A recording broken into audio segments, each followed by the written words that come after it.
다음은 치수를 기입할 때 일반적인 사항에 대한 치수 기입 방법들을 보겠습니다. 치수 수치를 기입하는 위치나 특별한 방향들이 있는데요. 위치는 반드시 확인해 주시기 바랍니다. 원칙적으로 지시하는 길이 또는 각도를 측정하는 방향에 있어서 평행하게 긋는 게 원칙입니다. 그래서 예를 들면 변의 길이, 한 변의 길이를 할 때는 이 변을 얘기를 하죠. 그래서 이 변과 평행하게 이렇게 치수선을 그려주는 게 방향의 원칙입니다. 그래서 현의 길이라고 하면 호가 있을 때, 현이라고 하면 이렇게 직선 방향을 현이라고 하죠. 그래서 직선 방향의 평행함으로 치수선도 이렇게 평행하게 그려주게 됩니다. 호에 있어서 호의 길이는 이렇게 둥근 쪽을 얘기를 하죠. 그래서 그 둥근 쪽과 평행하게 같이 둥글게 이렇게 그려주죠. 그리고 각도는 여기 안 보이지만 이 각도를 얘기하죠. 이 각도는 각도와 평행하게 이렇게 둥글게 치수선을 그려주게 됩니다. 그 다음 두 번째, 치수의 수치는 수평 방향이라고 하면 이렇게 되어 있는 수치를 얘기하는 거죠. 수치선을 얘기하는 거고요. 이렇게 되어서는 위쪽에 기입한다. 수직 방향 이렇게 되어 있는 경우에는 치수선에 대하여 왼쪽에 기입한다. 이쪽에 기입하죠. 그래서 치수선의 거의 중앙에 숫자를 쓰는 것이 좋습니다. 그래서 오른쪽 그림을 보면 수평 방향의 수치선, 치수선이죠. 치수선에서는 위쪽에 기입하죠. 그리고 수직 방향의 치수선에 대해서는 왼쪽에 기입하죠. 방향 꼭 알아두시길 바랍니다. 수평 방향에서는 위쪽, 수직 방향에서는 왼쪽. 근데 이렇게 각도가 이렇게 지어져 있는 경우가 있어요. 수평도 아니고 수직도 아니고, 이럴 때는 보통 수평으로 생각하고 위쪽에 적습니다. 이 길이 치수의 위치에 대해서는 아래쪽 그림을 보겠습니다. 우리가 수직 방향의 치수선에 대해서는 왼쪽이라고 했죠. 그러면 이렇게 수직 방향에 대해서는 다 왼쪽이겠죠. 그리고 수평 방향에 대해서는 위쪽이죠. 저는 이걸 어떻게 외우냐면 12시를 가지고 이렇게 돌아간다고 생각합니다. 다시 6시를 가지고 이렇게 돌아간다고 생각을 해요. 그래서 오른쪽 반원에 있는 건 이쪽이 계속 누워져서 같은 방향을 계속 보고 있죠. 그리고 이쪽 왼쪽 반원은 계속 올려져서 같은 방향을 보고 있게 됩니다. 그래서 수직 방향을 기준으로 시계 방향, 그리고 또 시계 방향, 이렇게 방향을 꼭 외워두시길 바랍니다. 그렇게 보면 여기 있는 39라고 하는 이 수치의 방향도 어떻게 될까요? 6시에서 이렇게 올라가서 한 11시, 10시쯤에 있는 거죠. 그래서 위에, 오른쪽 위에 그려지는 거고요. 또 다른 방법이 있습니다. 이렇게 수직 방향은 왼쪽에다 그린다고 했죠. 그리고 나머지는 다 수평 방향으로 생각하는 거예요.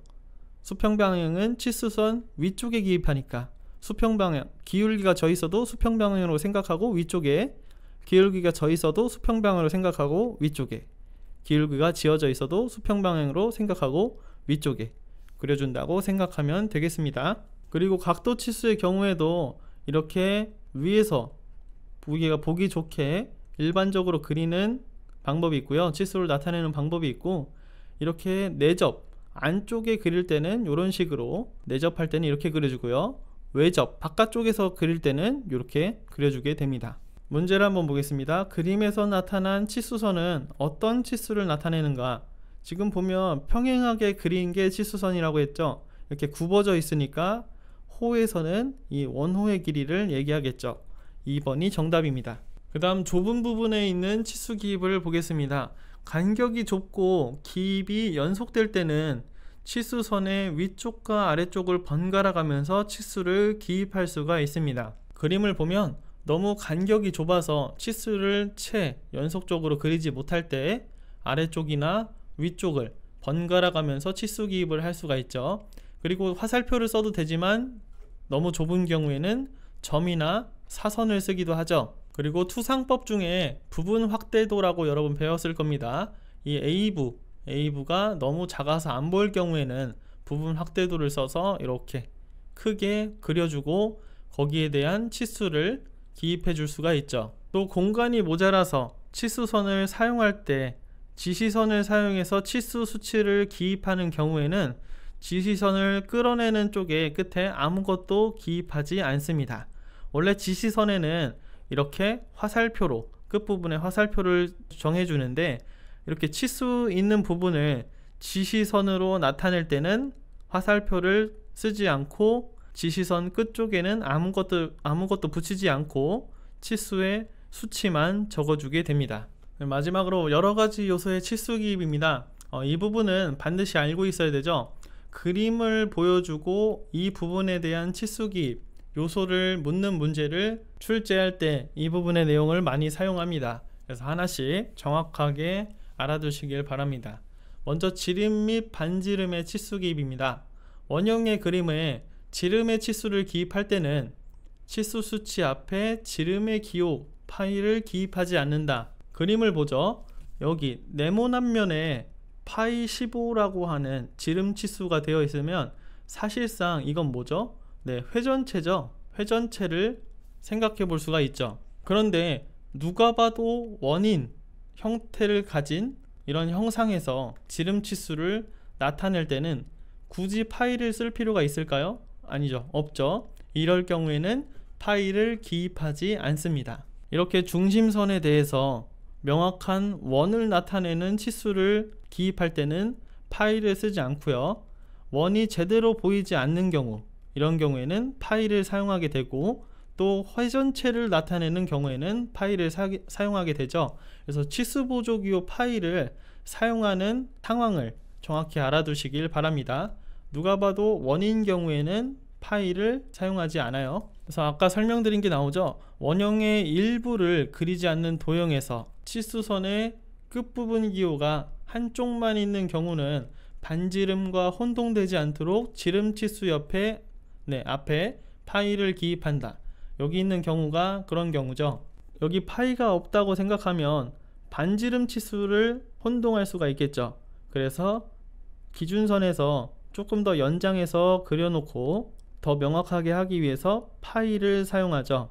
그래서 이건 지름 치수다 라는 걸 보여주게 됩니다. 그리고 반지름 치수를 표시할 때는 치수선의 화살표 원호 쪽에만 붙여주고 중심 쪽에는 붙이지 않습니다. 그래서 이렇게 간단하게 원호 쪽에만 표시를 해주고 R이라고 하는 반지름 보조기호 R을 사용해서 기입을 합니다. 화살표를 원호 있는데 바로 직접적으로 표시하는 것이 일반적이고요. 상황에 따라서 이렇게 안쪽에 표시해 주기도 하고 조금 띄어서 표시해 주기도 하고 붙여서 바깥쪽에 표시해 주기도 합니다. 그리고 실제 모양을 나타내지 않는 투상도형, 도형의 형태가 일정하지 않는 경우, 그리고 전개한 상태에서의 투상도형은 앞에 실이나 전개라고 하는 말을 붙이게 됩니다. 가끔씩 사용하게 되죠. 그 다음 구의 지름이나 또는 구의 반지름 치수를 기입할 때는 치수 숫자 앞에 같은 크기로 S파이 또는 SR이라고 하는 치수 보조를 기입해서 표시하게 됩니다. 그림을 보면 이렇게 생긴 원이 그냥 원이 아니고 S파이라고 하면 구죠. 그리고 그렇게 해서 이게 형태가 문손잡이 형태가 되는 거죠. 그리고 안쪽에 이렇게 파이가 되어 있죠. 원래 단면, 여기는 단면 표시 해칭이 되어 있지 않습니다. 네, 수정하겠습니다. 이렇게 해서 여기 S파이라고 하면 이쪽 반원이 구 형태로 되어 있는 걸 얘기하죠. 그리고 이 중심선을 기준으로 이렇게 해서 이 끝쪽에 이쪽 원호가 SR로 되어 있죠. 그래서 구의 반지름을 나타내죠. 그리고 참고로 정사각형 변의 표시 방법, 이것도 알아두시길 바랍니다. 이렇게 해서 지금 보면 중심선을 기준으로 이렇게 회전체죠. 근데 회전체인데 이쪽 마지막에는 가는 실선으로 이렇게 X자가 되어 있어요. 이 형태는 어떤 형태냐면 이런 형태인 정사각형의 변을 나타내는 거예요. 그래서 회전체인데 여기 부분을 평면으로 보여주는 거죠. 이 X는 원래 없는 X입니다. 평면임을 하기 위해서 X자 표시를 하는 거예요. 그래서 회전체가 아니고 이 부분은 그냥 평평한 평면의 형태를 가지고 있다. 더군다나 이렇게 정사각형 변이 10이라고 했죠. 그럼 이 모든 변이 다 10으로 되어 있는, 정사각형 변이 모두 10으로 되어 있는 정사각형의 형태를 표시하고 있는 겁니다. 이 부분도 시험 문제에 가끔씩 물어보게 돼요. 문제를 한번 보겠습니다. 다음 반지름 치수 기입 방법으로 옳은 것은 1번 반지름 치수를 표시할 때는 치수선의 양쪽에 화살표를 모두 붙인다. 틀렸죠? 반지름 치수를 기입할 때는 한쪽에만 화살표를 그리면 되죠. 2번 화살표나 치수 기입할 여유가 없을 경우에는 중심 방향으로 치수선을 연장해서 긋고 화살표를 붙인다. 맞죠? 보통은 이렇게 반지름이 있다고 하면 중심에서 화살표를 안쪽으로 이렇게 긋는데, 근데 이쪽에 여유가 없다고 하면 중심 방향으로 이렇게 안쪽으로 해서 중심 쪽으로 해서 화살표를 표시할 수 있죠. 또는 이렇게 반지름이 있으면 연장선을 그어주고 이쪽에 화살표를 표시한 다음에 이렇게 만들어 줄 수도 있죠. 그래서 2번은 맞습니다. 3번 반지름이 커서 중심까지 치수선을 그을 수 없을 때는 자유실선을 원호 쪽으로 사용해서 치수를 표기한다. 반지름은 중심까지 굳이 표시할 필요가 없죠. 지름은 중심까지 표시할 필요가 있을지도 모르는데 반지름은 딱히 그럴 필요가 없습니다. 틀렸죠? 4번 반지름 치수는 중심을 반드시 표기해야 된다. 그런 건 아니죠. 그래서 옳은 것은 2번이 되겠습니다. 그 다음 정사각형 변의 크기 및 두께 치수 기입. 원형인 물체가 정사각형을 포함할 경우 단면 치수 옆에 정사각형의 한 변이라는 것을 나타내는 기호 네모를 붙인다. 아까 그림을 그려드렸죠. 회전체임에도 평면을 나타내는 것에는 가는 실선으로 X자를 그리는 것, 그것에 대한 내용이고요. 그리고 두께 치수를 표시할 때는 보조기 어떤 걸 쓴다고 했죠? 네, 소문자 T를 사용합니다. 그 다음 현의 길이와 호의 길이, 아까 했었죠. 평행한 방향으로 긋는 거죠. 현의 길이는 이 현의 길이가 이렇게 되어 있죠. 그래서 치수선도 그에 평행한 직선으로 되어 있고요. 호의 길이는 곡선으로 되어 있으니까 그와 평행한 곡선으로 치수선이 되어 있습니다. 그래서 이러한 현의 길이나 호의 길이는 단면이 계속 변하는 또는 이렇게 곡선을 이루고 있는 형태의 물체를 치수를 표시할 때 많이 사용하죠. 여기서 여기까지는 꺾여져 있죠. 호의 길이를 얘기하는 거고요. 여기서 여기까지는 길이, 그리고 여기서 여기까지는 또 호의 길이, 그리고 여기서까지는 그냥 길이.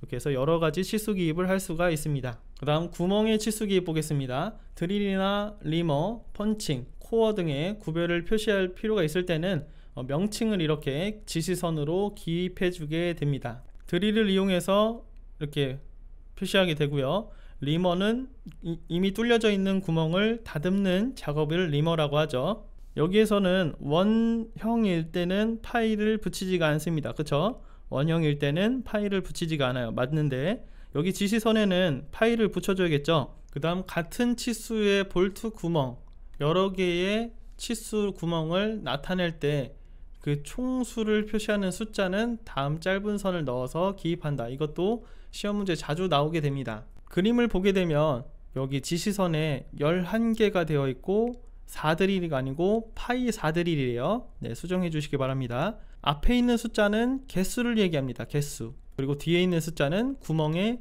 크기와 어떤 가공 방법인지가 나와 있죠. 그래서 이 파이 4짜리 드릴이 드릴로 인한 구멍이 11개가 있다는 거예요. 근데 생략한 거죠. 근데 우린 이걸 알아야 됩니다. 구멍 숫자, 구멍의 총수를 -1 한 건 간격의 숫자입니다.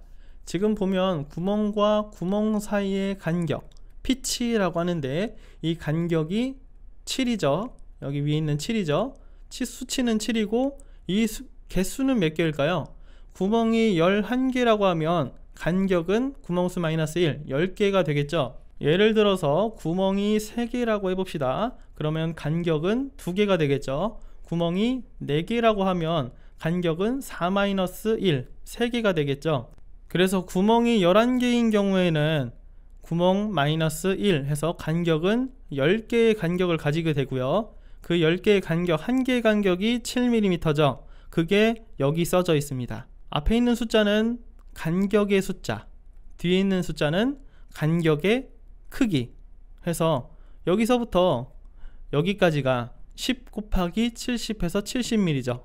그리고 양쪽에 여긴 5mm고 여긴 5mm고 해서 총 80mm가 되는 거죠. 그래서 우리가 여러 가지 구멍을 나타내는, 피치를 나타내는 치수 기입에서는 일단 구멍이 몇 개인지를 확인해야 합니다. 그래서 11개짜리, 그리고 파이 4 수정해 주세요. 그리고 구멍의 개수를 알았다면 구멍수 -1을 해서 간격의 수를 알 수가 있고요. 간격의 수는 10개죠. 그리고 간격은 치수에 나와 있으니까 간격의 수치는 7. 그래서 70이 나오게 됩니다. 이렇게 계산하는 방법을 묻는 문제들이 출제되게 됩니다. 그리고 가끔씩 나오는데 테이퍼, 기울기라고 하죠. 한자로는 구배라고도 합니다. 그래서 간격이 이렇게 좁아지는 걸 테이퍼라고 하고요. 이걸 나타낼 때는 지시선을 이렇게 인출해서 기울어진 면에 표시하게 됩니다. 이렇게 치수선을 대각선으로 밖으로 빼서 기울기를 표시하기도 하고요. 지시선으로 쉽게 표시하기도 하고, 이건 면 표시 양식은 다음 시간에 또 추가적으로 하겠습니다. 이런 방법으로도 기울기를 표시하게 됩니다. 그 다음 못따기 치수 기입입니다. 각도가 45도일 때는 못따기 길이 치수를 45도 또는 C라고 하는 치수 보조기호를 사용하고요.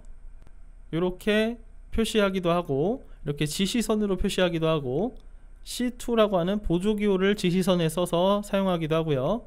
그리고 여기라고 하면 여기 못따기 기호가 넣고, 여기는 스몰 t라고 하면 두께죠. 그래서 그림을 보면 여기 이 부분의 못따기가 C2라고 하면 꼭지점을 기준으로 여기가 2mm, 여기가 2mm 이렇게 하는 못따기를 이야기합니다. 그 다음 마지막으로 형광이나 평광의 치수 기입인데요. 단면 치수는 너비 곱하기 두께로 표시하고요. 표와 같이 표시합니다. 보통 형광은 형태, 모양이 먼저 나오고요. 그리고 가로 곱하기 세로 곱하기 두께, 그 다음에 슬롯이 길이 이렇게 표시가 되죠. 이렇게 해서 니은자 형광, 이렇게 돌려보면 기역자 형광이거든요. 근데 같은 거리라고 하면 등변이라는 얘기를 합니다. 그래서 등변 기역자, 이렇게 뒤집으면 니은자죠. 형광은 모양은 기역자 또는 니은자로 하고요. 여기는 니은이니까 니은으로 할게요. 그리고 가로가 A고 세로가 A죠. 그 다음 두께가 여기 있는 두께를 얘기하는 겁니다. 스몰 t라고 하면 여기가 t고, 전체 길이를 이렇게는 길이를 얘기하면 길이가 라지 L이라고 하면 이렇게 L이 써져 있는 거죠. 이러한 방법으로 이렇게 표시 방법을 알 수가 있습니다. 그래서 첫 번째 있는 건 이 형광의 모양을 얘기하고, 가로 길이, 세로 길이, 두께, 그리고 전체 길이를 얘기합니다. 그리고 도면에 따라서 치수를 넣기가 불편한 경우에는 이렇게 문자를 써서 따로 이렇게 수치를 별도로 표시할 수가 있습니다. 이렇게 해서 치수 기입 방법, 그리고 여러 가지 도형의 치수 기입을 알아봤는데요. 치수 기입은 많이 사용하기도 하고, 그리고 가장 많이 알아야 하는 부분들이 많습니다. 그래서 세심하게 어떤 부분, 어떤 상황에는 어떤 치수 기입을 사용하는지를 반드시 알아두고 가시면 되겠습니다. 네, 이상 마치겠습니다. 감사합니다.